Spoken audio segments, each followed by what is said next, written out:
अब जैसे कि घर परिवार में अचानक कलह की स्थिति हो जाए, मतभेद हो जाए, नित्य की लड़ाई झगड़े की शुरुआत हो जाए या पैतृक संपत्ति को लेकर ही विवाद की शुरुआत हो जाए, कई बार प्रत्येक संपत्ति को लेकर मुकदमेबाजी की भी शुरुआत हो जाती है।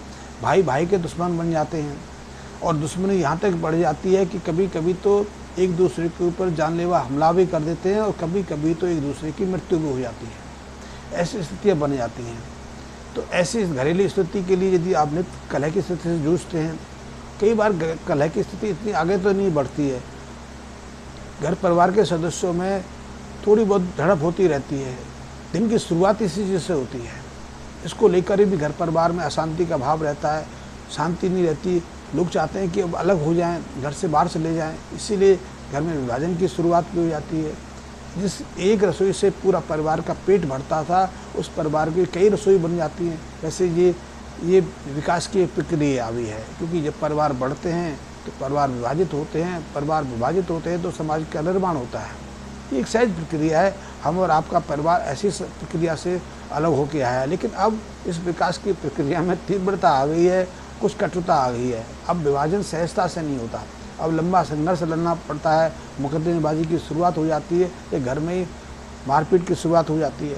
तो यदि आपके सामने ऐसी स्थिति आ रही हो, आपका विभाजन आपके अनुकूल ना हो रहा हो, आपके साथ पूरा जैसे आपको सहयोग नहीं हो पा रहा हो, आपके साथ नाइंसाफ़ी हो रही हो, चाहे वो घर परिवार के सदस्य हों, क्योंकि आजकल बहुत सारे मामलों में देखा गया है कि विभाजन भाई आपस में करते हैं, क्योंकि पिता तो बचते नहीं, और पिता चले जाएं तो माता का तो उतना महत्व भी नहीं रहता। वैसे बहुत सारे परिवार में तो माँ बाप आजकल चले ही जाते हैं, क्योंकि उम्र ज़्यादा रही नहीं। 60-65 साल के आसपास हमारे जीवन का अंतिम काल आ जाता है। पहले तो 80-90 साल तक जिंदा रहते थे।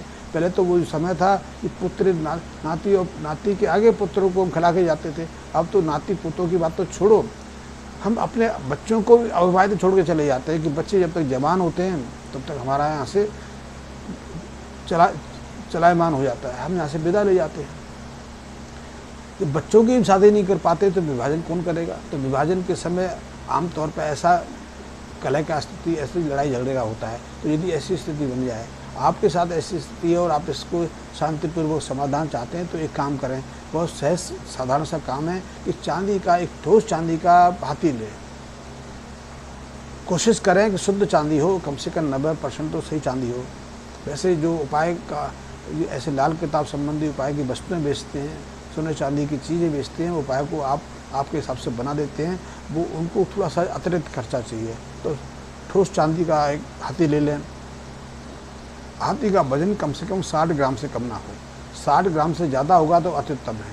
उसको ला के घर रहें, एक स्टील का बर्तन लें, थाली लें, कटोरी लें, उस कटोरी में गंगा जल भरें और इतना गंगा जल भरें कि आप हाथी को यदि उसमें स्थापित करें तो वो डूब जाए। इस कटोरी सहित गंगा जल के डूबे हाथी को आप अपने शयन कक्ष में या डाइनिंग रूम और शयन कक्ष, इसलिए हम उसको प्रमुख कहते हैं कि वहाँ मैक्सिमम समय व्यतीत करते हैं। घर परिवार के अपने जो परिवार के सदस्य ज़्यादातर समय उसी में रहते हैं। आजकल टेलीविज़न जहाँ रहता है वहीं घर परिवार के सदस्य ज़्यादा बैठते हैं, वहीं ज़्यादा समय भी व्यतीत करते हैं। तो ऐसे में जो इसका हाथी का जो ऑरा है, जो प्रभाव मंडल है, वो फैलेगा, उससे हम प्रभावित होंगे। और हमसे प्रभावित होंगे तो यदि हम सकारात्मक सोचने लगेंगे, या फिर उसके आसपास जितने भी आएंगे, घर परिवार के सदस्य एक साथ रहते हैं, हो सकता है कमरे अलग हो जाएं, हो सकता है वो एक दूसरे को देखना पसंद ना करें, लेकिन कुछ ना कुछ समय तो ऐसा होता है जब वो एक दूसरे को संपर्क, चाहे बातचीत ना करें, एक दूसरे के निकट आते हैं। तो यदि आप घर के अंदर ऐसा हाथी स्थापित करेंगे तो जो घर परिवार के सदस्य हैं विवेकपूर्वक सोचने लग जाते हैं, शांतिपूर्वक एक दूसरे की बातों को महत्व देने लगते हैं। और फिर ये विभाजन का कार्य है, जो विघटन का कार्य है, बंटवारा जो इसको कहते हैं, वो सहजता से हो जाता है। फिर लड़ाई झगड़ा, कलह, मुकदमेबाजी की सामना हमें नहीं देखना पड़ता। तो यदि आपके सामने ऐसी समस्या है तो इस उपाय से आप इस कार्य को संपन्न कर सकते हैं। वैसे इसके लिए एक और उपाय है, वो उपाय है कि कुत्तों को भोजन कराना, कुत्तों को कुछ ना कुछ खाने के लिए देना। वैसे लोग कहते हैं, शिकायत करते हैं कि कुत्ते मीठी चीज़ें खाती नहीं। आप सही कह रहे हैं, क्योंकि आज मीठा जिस चीज़ से बनता है चीनी से, वो रसायन आधारित है। लेकिन आप गुड़ से बना के देखिए, आप ऑर्गेनिक गुड़ ले आइए, रसायन मुक्त गुड़ ले आइए, उसकी चाशनी में आप रोटी बना के देखिए और वो कुत्ते को खिला के देखिए तो कुत्ता सहजता से खाता है। दूध और मीठी रोटी के साथ कुत्ते को उसका भोजन दीजिए तो आपके जो विभाजन की जो प्रक्रिया है, जो तनाव की जो प्रक्रिया है, लड़ाई झगड़े की जो प्रक्रिया है, उससे मुक्ति मिल जाती है। आपने कभी देखा नहीं हो, प्रसंग बस में बता दूं, आप यदि अपनी गाय को रिफाइंड तेल की पूड़ी या पराठा कोई ऐसी चीज़ खिलाने जाओगे तो आपकी गाय भी नहीं खाती है। गाय भी पहचानती है कि ये रिफाइंड विषाक्त है, ये स्वास्थ्य के लिए हानिकारक है, तो वो भी इसको चीज़ को जानती है, इसलिए नहीं खाती है। लेकिन देसी घी पे पड़ के आप रोटी दीजिए, देसी घी वो असली वाला, महंगे वाला, क्योंकि आजकल देसी घी सस्ते वाला भी मिलता है, हम में से ज़्यादातर लोग उसी को सेवन करते हैं। क्योंकि यदि आप अपने घर में देसी घी बनाएंगे, आप उसी मलाई से बनाएंगे जिस दूध का आप प्रयोग करते हैं, वो दूध असली थोड़ी है। या फिर बाज़ार से लेके आएंगे 600-700 रुपये किलो वाला, तो उसी को असली मान लेंगे। लेकिन आप पहले गाय रख के देखिए, गाय के दूध से दही बना के देखिए, फिर उसको मथ के देखिए, मक्खन मिले तो घी बना के देखिए, वो घी आपको 2,500-3,000 किलो के हिसाब से पड़ता है। और उसको आप रोटी पर छुपर के आप गौ माता को खिला के देखिए, निश्चित रूप से खाएगी नहीं, आपके जीवन में हर तरह की प्रसन्नता, हर तरह की सुख समृद्धि भरेगी, आपके जीवन से बहुत सारे तनावों को निकाल ही देगी। पहले ऐसा ही होता था, पहले हम कुछ ज़्यादा प्रयास नहीं करते थे, अब तो बहुत सारे उपाय करते हैं, बहुत सारी यात्राएँ करते हैं, बहुत सारे पठन पाठन करते हैं, फिर भी हमारे जीवन में इतनी अशांति है। पहले तो हम कुछ करते नहीं थे, क्योंकि सारा जीवन तो मेहनत मजदूरी करते निकल जाता था।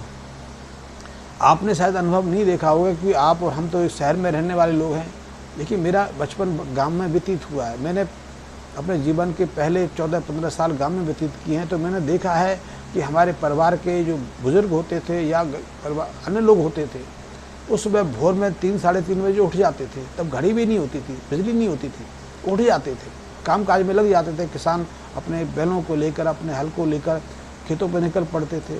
मजदूर भी 3-3:30 बजे अपना बिस्तर छोड़ के अपनी मजदूरी पर निकल जाते थे। घर की औरतें जो होती थी, स्त्रियाँ जो थीं, वो आटा पीसने के लिए चक्की लेके बैठ जाती थी। गेहूँ पीसने की, उसी गेहूँ से आटा बनता था, पर उसी से रोटी आदि बनती थी, दलिया आदि बनता था। या फिर यदि घर में पशु थे तो उसकी सेवा में भी लोग 4 बजे के आसपास लग जाते थे कि पशु दूध दे, उससे पहले उसको चारा दे दें, पानी दे दें। तो ये नित्य नियम होता था। और समय का हम कहाँ से अवलोकन करते थे, उसके लिए ज्योतिष विज्ञान की सहायता ली जाती थी।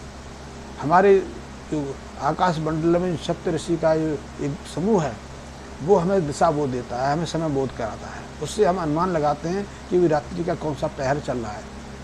अब तो हमारे पास घड़ी होगी, घड़ी की बात तो छोड़ो, घड़ी भी छोड़ दी, अब तो मोबाइल हो गए, हम 24 घंटे मोबाइल पे समय देखते रहते हैं, समय का बोध हो जाता है। लेकिन पहले ऐसा नहीं था। पहले तो जो प्राकृतिक संकेत होते उन्हीं से समय का अनुमान लगाया जाता था, लेकिन उसमें कोई भ्रम नहीं होता था।